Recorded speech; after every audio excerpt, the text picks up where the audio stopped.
All right, go for it. Good morning, good evening, good afternoon, folks. It is the one and only V, the Guerrilla Economist, coming to you live with my main man, El Cuco, giving you the views, the news, and all the things that are important to you. Check us out, roguenews.com. Follow us on Twitter at Real Rogue News. Rogue News on every single podcasting app known to humanity. We are everywhere you want us to be, plus a bag of chips. And we have with us the one and only Harley Schlanger. Harley is here. And folks, there's a lot going on. I guess we could discuss a little bit about some of the shadow banning. It's pretty interesting. You guys all know Millie Weaver was arrested, her and her husband, on dubious charges to say the least. Right as when she was uploading the Shadow Gate documentary, which is a mind-blowing documentary, which is what Bill Benny's been talking about forever. And Harley has interviewed Bill Benny, and Bill and Harley have both been on this program together. So it is not a coincidence that on a data point all these things are happening. Harley, where do you want to begin with not only just that, but everything else that's going on in the rest of the world? Well, let's take an optimistic side to this whole thing. It's getting out. The story's getting out, Yep. and you had the first of the Durham convictions, the pleas. Now, Yes. I'm still waiting to see if they're going to go higher up. Obviously, this guy Kleinsmith is not the top guy running the operation.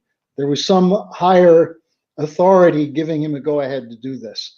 Yep. Comey immediately comes to mind because Comey was all over this, but Right. also Bill Priestap and McCabe.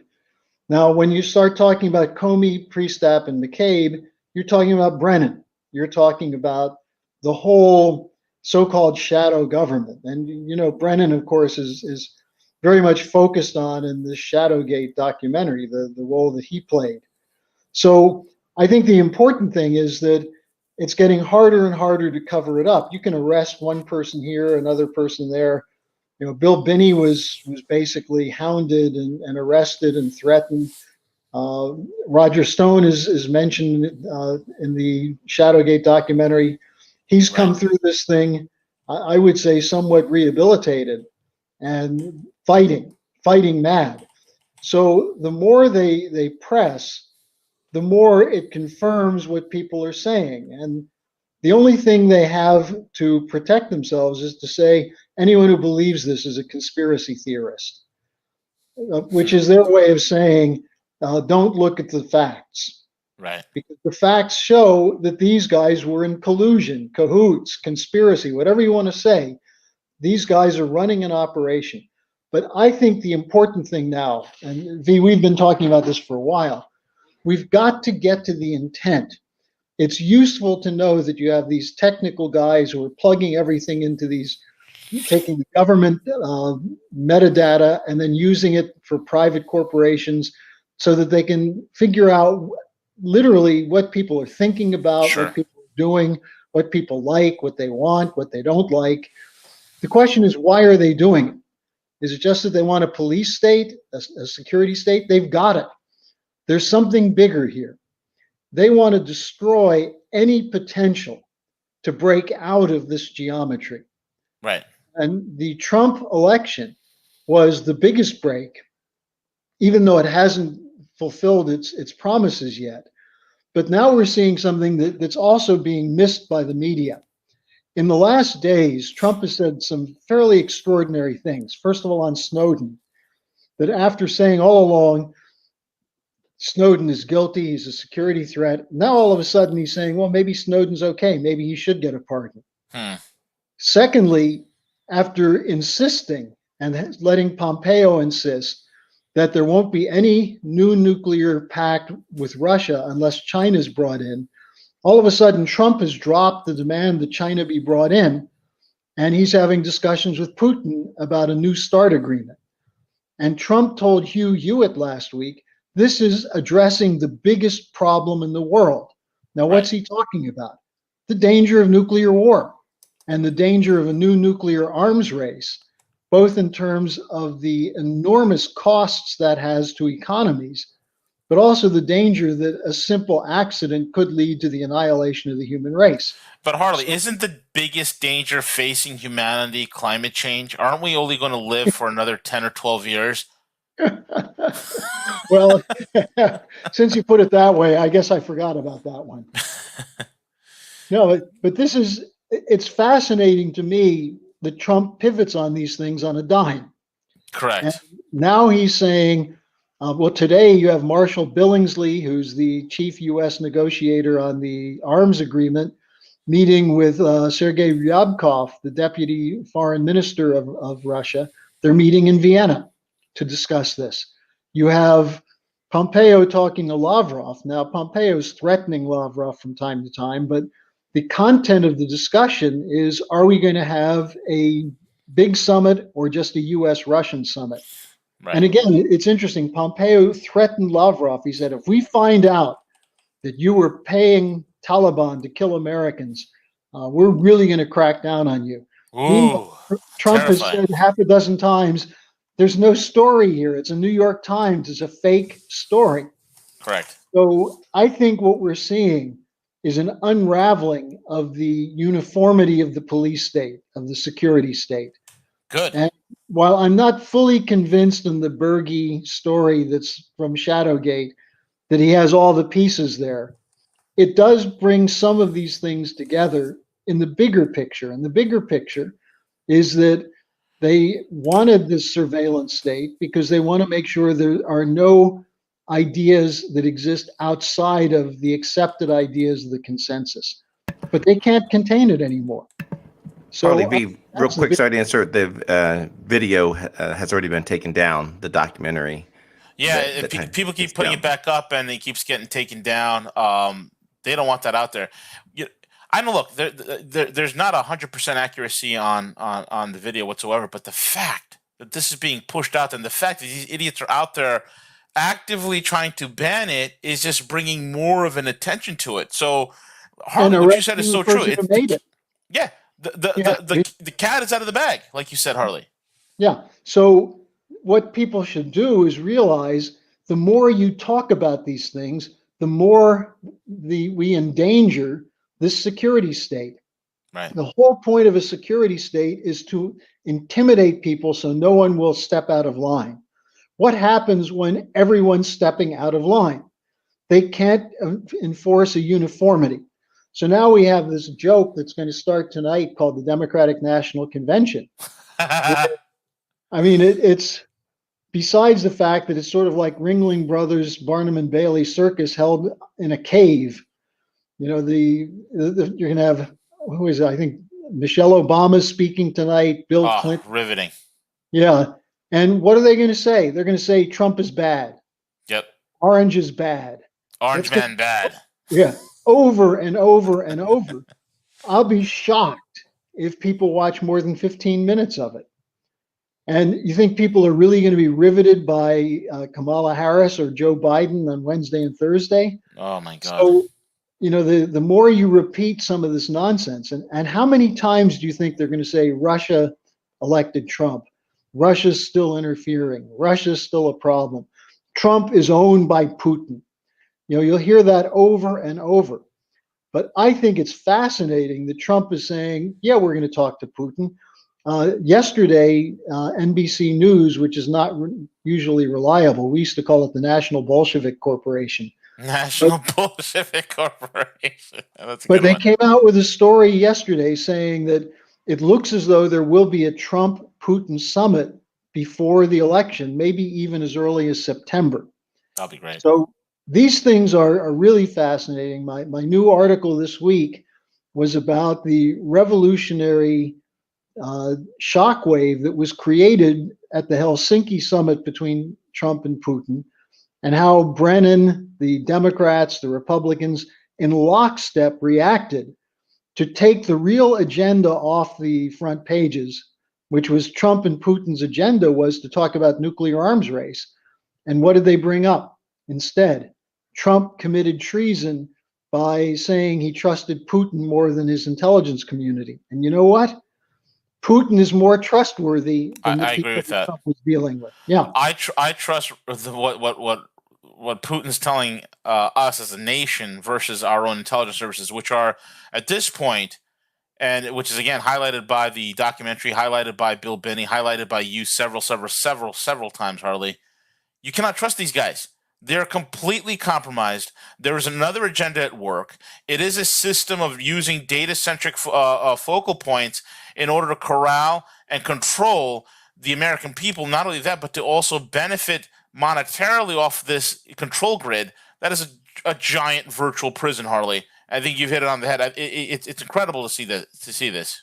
Well, and my update today, I reminded people that it was 49 years ago on Saturday that the British and the French, working through central bank operatives like Arthur Burns, the former Federal Reserve Chairman, and Paul Volcker, the future Federal Reserve Chairman, steamrolled Nixon into ending the reserve relationship of the dollar to gold and breaking the fixed exchange rate system of Bretton Woods. The day that happened, August 15th, 1971, LaRouche said, this is going to lead to famine, pandemics, depressions, and war. And he said it because he knew that the intent behind it was to destroy a capability of sovereign nations to work together to solve problems. If you remove from governments their responsibility to reflect the interests of their people, and instead make those governments subservient to private financial, insurance, raw material cartels, if you do that, then you're essentially risking the lives of the population. And that's what happened. And it's interesting because I was an eyewitness to something that had to do with this, which is really important. The official story, it's on Wikipedia, it's in all the media, is that John Connally was the one who convinced Nixon to do this. Well, in January 1988, I got to meet with John Connally. He was at an auction. All his private possessions were being auctioned to give him some money. His friends were buying his saddles and his cowboy hats and things like that, giving him back the money, then giving him back the possessions because he was bankrupt. So he was standing at this auction, and I went up to him and I asked him about what he did on August 15th, 1971. And he said, yeah, I went in and told Nixon we have to change, and Nixon didn't really want to, but I convinced him. And I said, so, here's the irony, John. That means you're responsible for your own bankruptcy, because the oil collapse, the savings and loan collapse, all the financial collapse in Texas in the mid-'80s was a result of a move away from the Bretton Woods system into this new floating exchange rate system. Right. And Connally, at that point, put his hands up and said, well, now wait a second. It wasn't my idea. And he said, I was told to convey it to Nixon by Arthur Burns, Paul Volcker, George Shultz, and Henry Kissinger. I was the messenger. Now, that's the actual story. Think about the criminals: Volcker, George Shultz, Arthur Burns, and Henry Kissinger. And Kissinger, shortly after that, admitted when he went to Chatham House that when he was Secretary of State and National Security Advisor, he was operating off British briefing papers. So this was a London operation to destroy the US economy, usurp our sovereignty. It was shortly after that we started the new regime of free trade agreements, green policy, and so on. So from 49 years ago, we've paid the price of this kind of intervention. And now all of this is starting to come out. So I say, let it flow, let it rip. But your listeners, instead of just being passive receptors of these videos and these stories, become experts in them. Talk about them, study the real economic causes of these things and what the intention is, and educate your friends and neighbors and coworkers and fellow church members and so on, so that we build up an immunity to these deep state lies and these manipulative tactics. Absolutely. Harley, I just want to, Harley, I completely agree. It's definitely that time. I do want to specifically ask, Harley, we're seeing the tech giants come together, Twitter, YouTube, Google, really trying to influence the outcome of this election with the shadow banning, the suppression of data information being shared. I just want to ask, Harley, how can Trump move against these tech giants? I text V and over the weekends, like, how can he make this executive decision on TikTok with banning them and everything else like that, but yet we can't hold Google accountable Yeah. for meddling in the U.S. election? Well, that's a good point. Make sure you get that to the White House.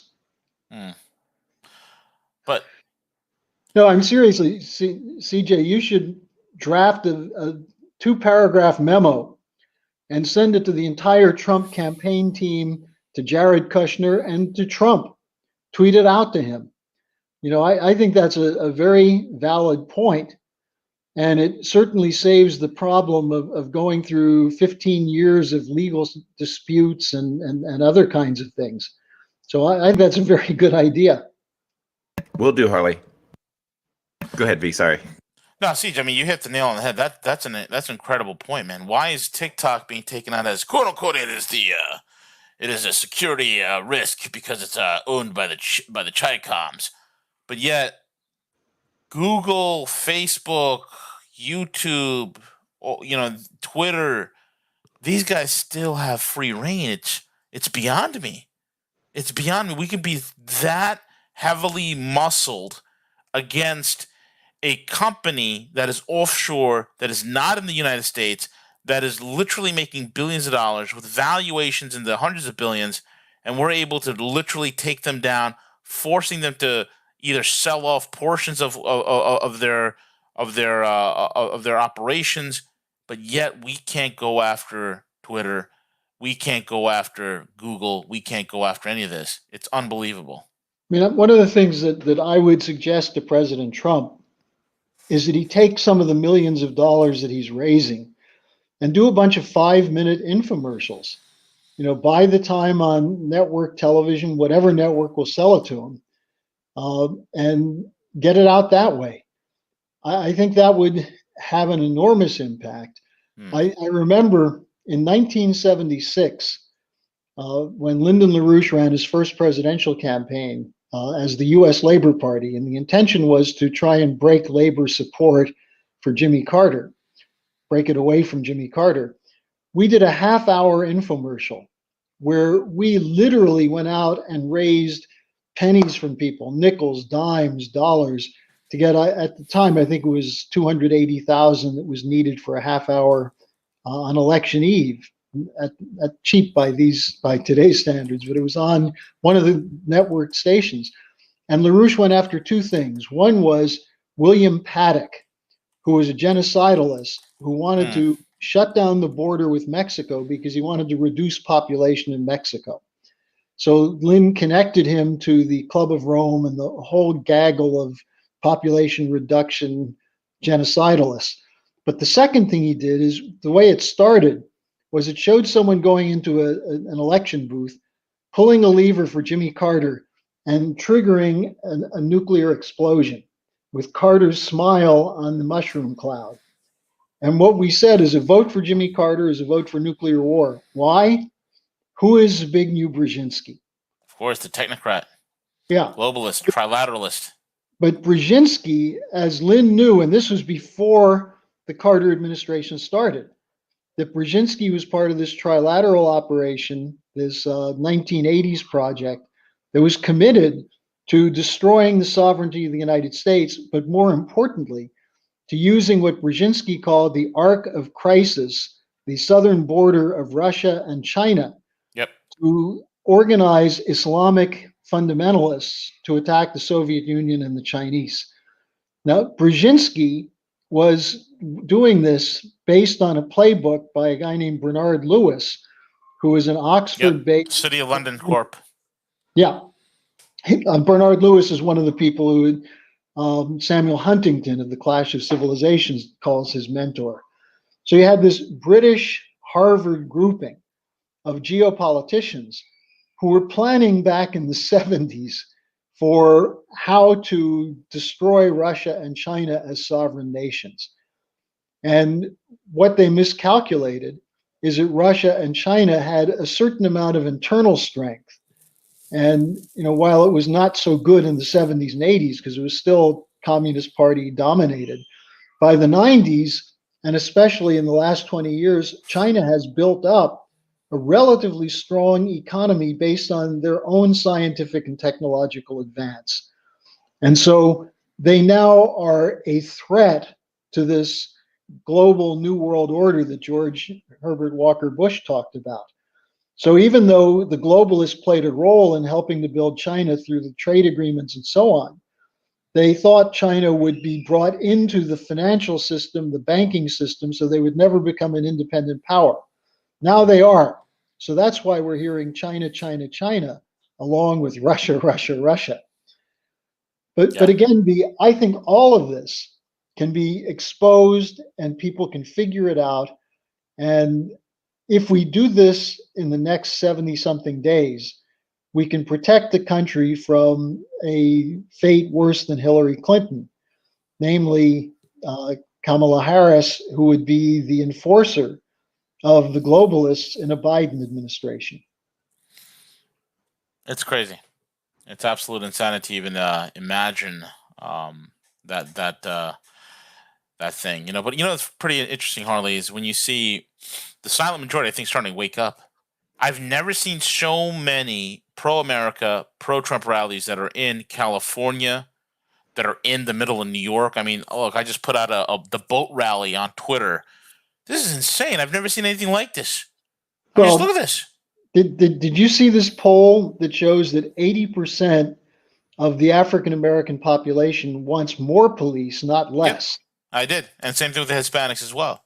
And Absolutely. here you have the effort to sell Kamala Harris as a big supporter of Black Lives Matter when she was using the Bill, Hillary Clinton, and Biden policy to lock up African Americans for nonviolent crimes and keep them in prison, justifying it by saying that the state of California needed cheap labor to fight forest fires. Yeah, it's crazy. Now you think but you want to know something, Harley? Doesn't that kind of highlight what the Democrats really are? Neo-feudalists. Doesn't that highlight exactly what it is? That they want that type of slave labor. That is their pension. That is why they want to impoverish. They want to absolutely impoverish the country. They want a proletariat that they can just push around and manipulate. Of course, and this is not a secret to those of us who have been watching this since Bill Clinton and Al Gore set up the Democratic Leadership Council in the mid-'80s to try and compete with Ronald Reagan to raise money from corporate cartels in Wall Street. So we have, and by the way, that's not so different than the way most Republicans think, because you do have one political party in this country, and Trump is outside of it. And those people who say, well, Trump didn't do this, he didn't do that, so what?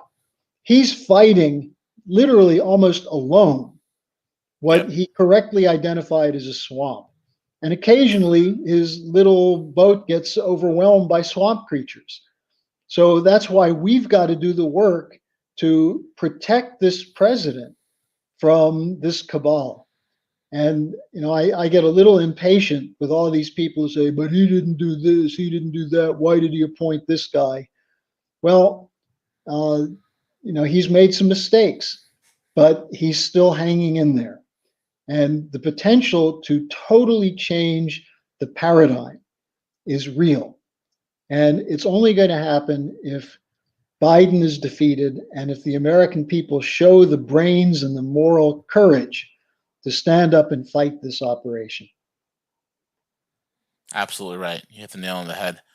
Harley, closing comments. Go for it.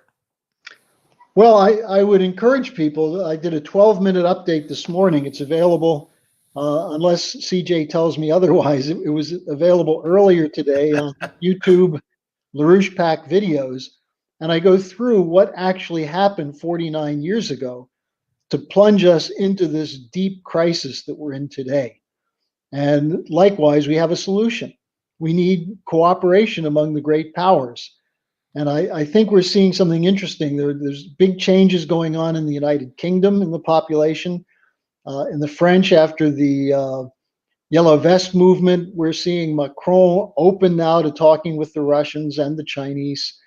Uh, it may be soon that the only ones who are calling for these wars will be the actual warmongers themselves, and Right. they can't fight them because they're a bunch of damn cowards. Correct. So, I think we've got a really good opportunity, and we should take the time now because 3 months from now it'll be too late. And I don't want to hear a lot of people in December saying, "Well, see, I told you they're too powerful." And most of the time, people who say that are people who don't do anything. Yeah. Harley, it's amazing to me that we have right now such a momentum. There is a majority that is waking up. I'm being in New York, man. I can't even remember where people are like, look, I've been voting Democrat my entire life. The left has gone off the rails. I'm voting for Trump this year around. Rallies in Brooklyn, rallies in Queens. I can't believe what my eyes are witnessing, and it's not reported by the media. The media the media is out there saying Biden's up 10, 12 points on the polls. It's crazy. Yeah, that was a poll taken in the NBC newsroom. Yep, exactly. That's what it means when it says an NBC Washington Post poll. They polled the reporters. Exactly. And with that being said, we are at the end of the broadcast. Harley, thank you so much for joining us. CJ, thank you for hosting. And the guys, again, go check out LaRouchePAC.org and LaRouchePAC.com and SchillerInstitute.org. Thank you so much, guys. CJ, take it away.